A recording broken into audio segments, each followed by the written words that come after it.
bara badala ya Watanganyika. Sawa, ngoja kwanza nikuulize kitu. Na naomba unijibu. Tena sasa hivi kama sijapiga makofi. Wewe ngoja.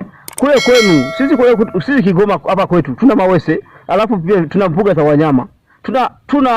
Tuna soko mutu, tuna twiga, tuna manini, tuna masamaki sokwe kule Mwandiga, kila kitu tuna samaki, ni miongo, kule hifadhi hata moja. Tali nini? Kule kwenu. Usipojibu makofi sasa hivi. Hata mawe hakuna.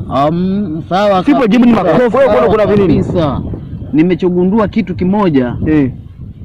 Uelewa wenu ni mdogo sana.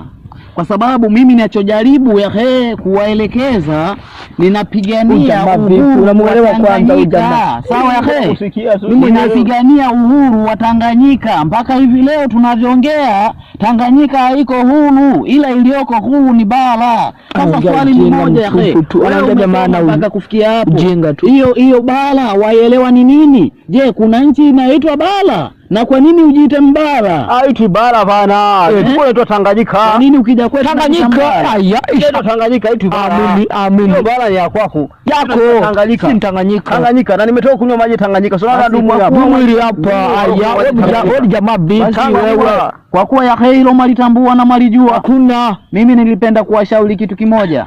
Wewe utanishauri kitu gani? Nilipenda kuwashauri kitu kimoja tu kitu hicho naomba tushikamane pamoja. Hivi mtu kuna katiba ya Jaji Warioba iliyotungwa. Sawa? Hivi mtu anakaa kwenye maji. Mtu gani si samaki huyo? Mtu anakaa kwenye maji kujisumbua tu. Tuende kwenye mada husika. Mada iko wapi? Na tuungane mkono kwa hiyo mada hiyo nzuri. Na tuungane mkono kwa hili. Maana kupiga makofi. Sawa? Hili ambalo nahitaji tuliongee ni la mimi natoa mkono wa kinafiki tu. Wewe una maana yoyote. Sawa? Kwa ndugu yangu mimi naenda kimoja.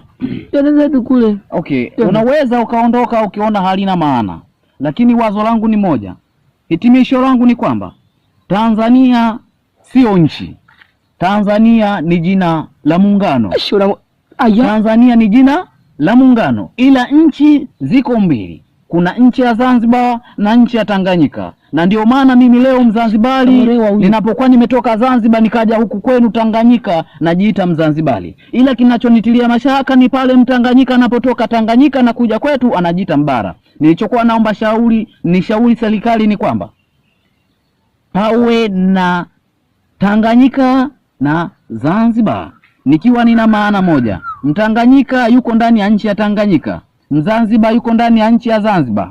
Siji tuko pamoja vijana wangu. Hapo tunakusikia. Sasa mimi nikuulize kitu kimoja. Ndio. Nikuulize kitu kimoja. Hiyo Tanganyika kwanza, unajua kwanza iko wapi Tanganyika? Tanganyika yenyewe ilipo iko ndani ya mkoa wa Kigoma.